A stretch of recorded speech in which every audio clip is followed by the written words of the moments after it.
Assalamualaikum warahmatullahi wabarakatuh.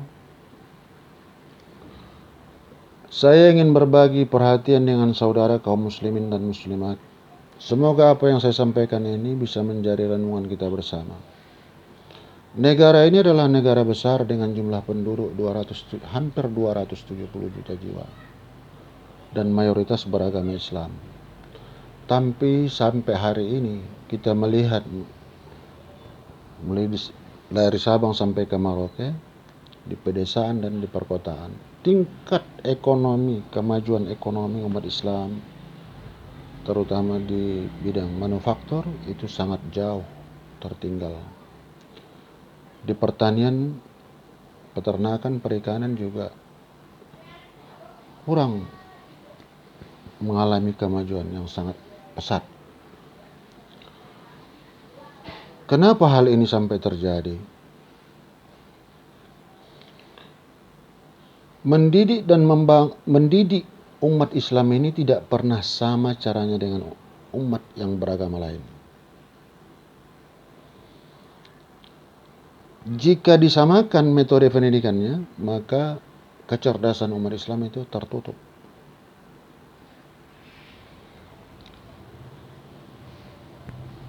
Setiap manusia ketika berada dalam kandungan, ketika roh ditiupkan oleh Allah, ada 3 permintaan.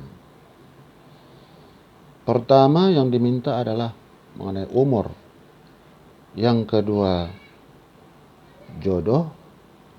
Yang ketiga, rezeki. Ketiga-tiga ini merupakan satu kesatuan yang tidak dapat dipisahkan.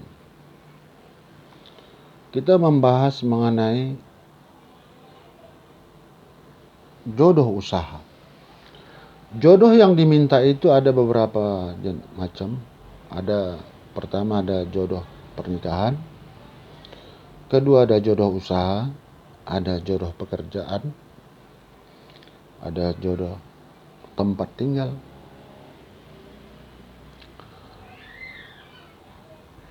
Adapun dalil tentang jodoh usaha ini adalah surat Al-Isra ayat 84. Allah berfirman, A'udzubillahi minasyaitonirrajim. Qul kullu ya'malu 'ala syakilatihi farabbukum 'aliman wa hada sabila. Dalam satu tafsir dijelaskan setiap manusia berbuat sesuai dengan pembawaannya. Aku mengetahui siapa yang lebih benar, kata Allah. Di tafsir lain, setiap manusia berjalan sesuai dengan ketentuannya, maka aku mengetahui siapa yang lebih baik, kata Allah. Jodoh usaha, setiap orang itu berbeda-beda. Orang yang berusaha pada jodoh usahanya, terbuka kecerdasannya. Kecerdasan itu ada 3. Pertama, cerdas di bawah lahir. Ada firman Allah menjelaskan tentang itu. Kira-kira begini. Aku lebihkan sebagian kamu di antara kamu supaya ada pemimpin kamu. Kecerdasan di bawah lahir itu di setiap kampung ada diberikan Allah. Di setiap wilayah ada. Dan standarisasi daripada kecerdasan di bawah lahir itu adalah ujian SNMPTN masuk perguruan tinggi melalui jalur tertulis perguruan tinggi negeri. Nah, ini jumlah umat Islam tidak terlalu besar. Kecerdasan di bawah lahir itu tidak semua, hanya sebagian kecil. Nah, sebaliknya bagi penganut agama lain itu lebih besar. Bahkan Allah berfirman, ya Bani Israel, kamu sudah kelebihkan dari bangsa-bangsa yang lain. Nah, kecerdasan yang dibawa lahir ini adalah calon-calon pemimpin. Bicara tentang ekonomi, politik, industri, dia masuk, dia bisa cerna. Nah, karena ini adalah terbatas, maka ada kecerdasan yang kedua, yaitu cerdas syakilah. Sesuai dengan firman Allah, A'udzubillahi minasyaitonirrajim, qul kullu ya'malu 'ala syakilatihi fa rabbukum a'lamu wa hada sabila. Barang siapa berjalan pada ketentuannya, bakatnya, syakilahnya, aku mengetahui siapa yang lebih baik, kata Allah. Nah, kecerdasan jodoh usaha atau kecerdasan karena syakilah itu hampir dimiliki semua orang.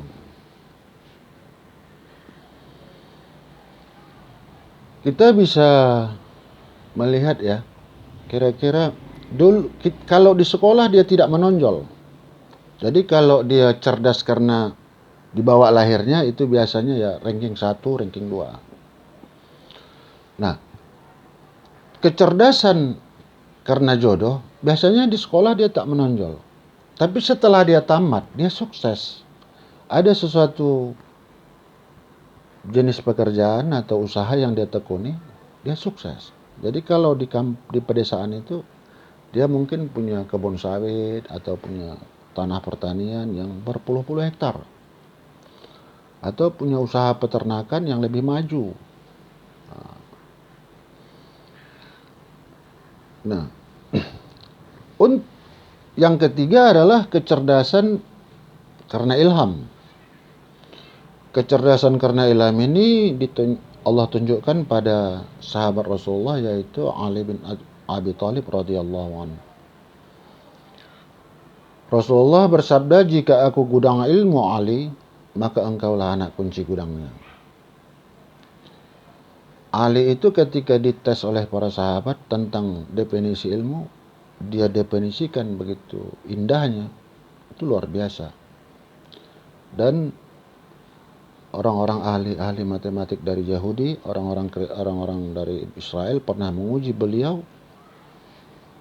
Nah, dia jawab dengan jawaban yang luar biasa.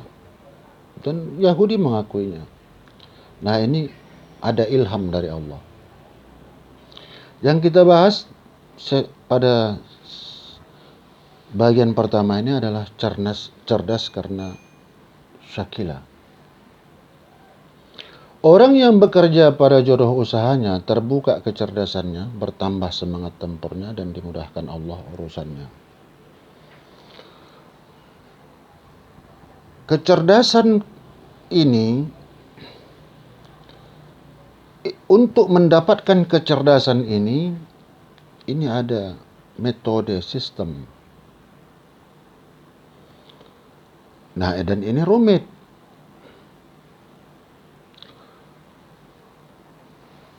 Bisa saya contohkan. Jadi saya membahas ini harus ada satu bukti bagaimana saya bisa menceritakan kalau tidak ada bukti yang pernah saya alami.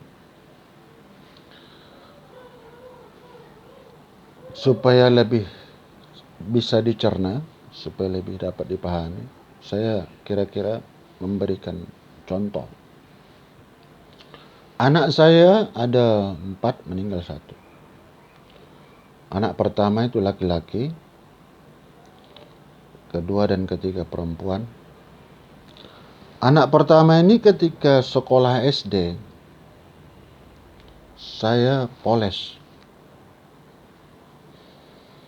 dengan ketentuan-ketentuan yang saya teliti. Nah, begitu dia tamat SD, saya bilang, kamu nak sekolahnya lanjut ke sanawiyah, setingkat SMP bidang agama. Dia jawab, insya Allah ayah. Nah, menjelang dia tamat sanawiyah, dia saya tanya,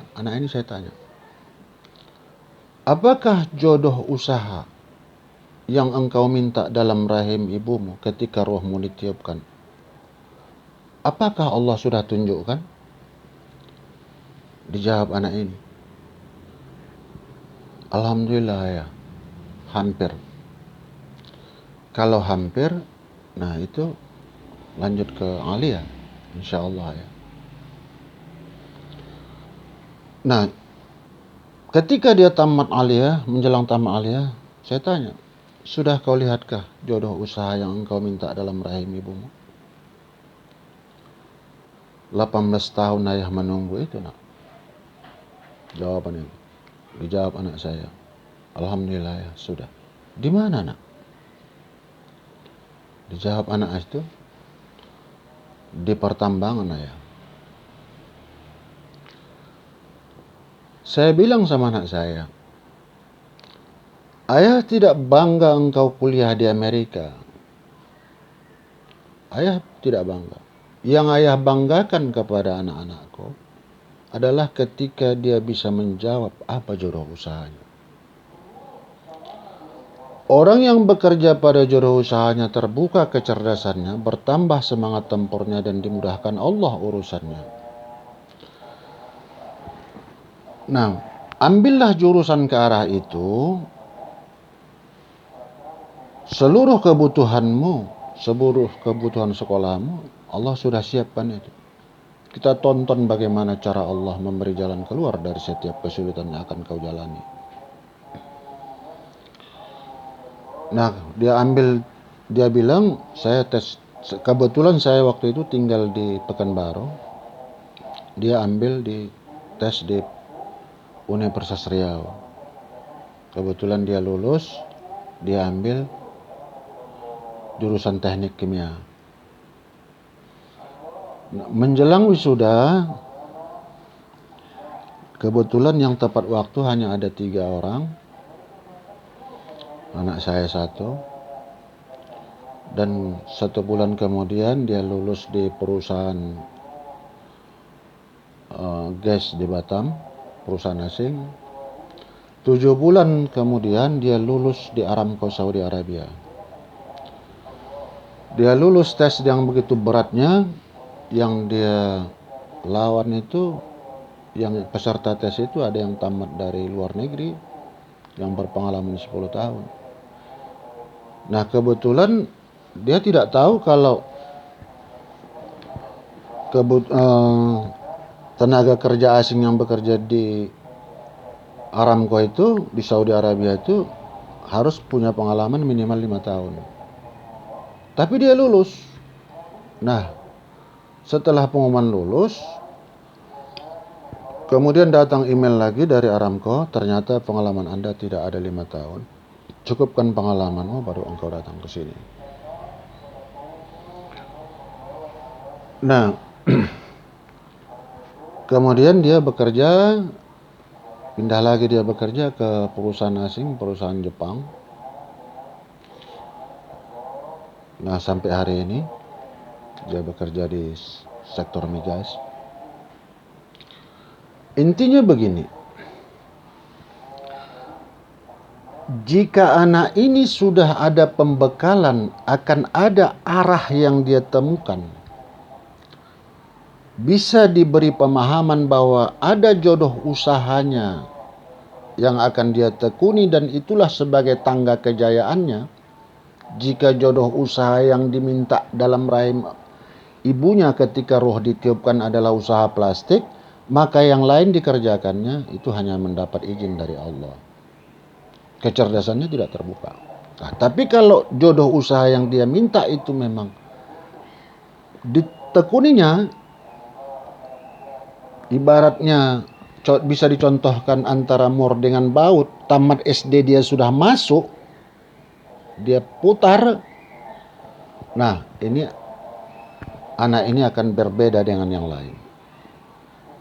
Anak-anak yang sudah memahami kemana arah jalan hidupnya, mulai dari SD sudah diberi pembekalan, anak ini akan berbeda dengan anak-anak yang lain. dia akan taat kepada Allah dan menjauhi larangannya. Dia patuh kepada gurunya. Dia belajar keras dan punya persahabatan yang luas, dan dia sangat disiplin. Nah, ketika tamat SD, perspektif itu udah hampir nampaknya gitu. Ada arah yang akan dia tujukan. Nah, di situ dia akan terus mendekatkan dirinya kepada Allah. Menjadi anak-anak yang teladan. Nah, disinilah guru tinggal hanya mengkemudikan aja jalannya. Tinggal mengarahkan. Jadi kalau perahu tinggal mengkemudikan aja. Nah, ketika dia bekerja, dan itu ketika dia melakukan pekerjaan sesuai dengan jodoh usahanya, dia terus muncul rasa inovasinya. Tantangan apapun yang akan dia jalani, dia hadapi. Jadi kalau jodoh usaha anak ini dia sudah nampak arahnya, katakan umpamanya sektor pertanian. Nah, dia tidak berpikir tentang kesulitan modal sekalipun dia nol besar. Modalnya nol besar. Dia tidak berpikir tentang kesulitan itu. Dan Allah akan pertemukan dengan orang yang bisa membantu kerjasama. Itu ada jodohnya. Nah, kemudian ketika dia sudah mengalami kesulitan, maka dia muncul rancangannya. Dia mendesain bagaimana orang bisa menerima proposalnya, redaksi seperti apa yang dia tuangkan sehingga orang merasa yakin. Nah, dari situlah dia akan menjalani semangat kehidupan sehingga menuju ke tingkat kesuksesan. Nah, ini 99,99% saya sebagai peneliti meneliti selama berpuluh tahun. 99,99% di kalangan umat Islam ini jodoh usaha hampir tidak pernah terbahaskan atau terpikirkan atau dimusyawarahkan. Kecerdasan ini ada 3. Pertama, kecerdasan di bawah lahir. Yang kedua, kecerdasan karena syakilah. Yang ketiga, karena kecerdasan ilham dari Allah.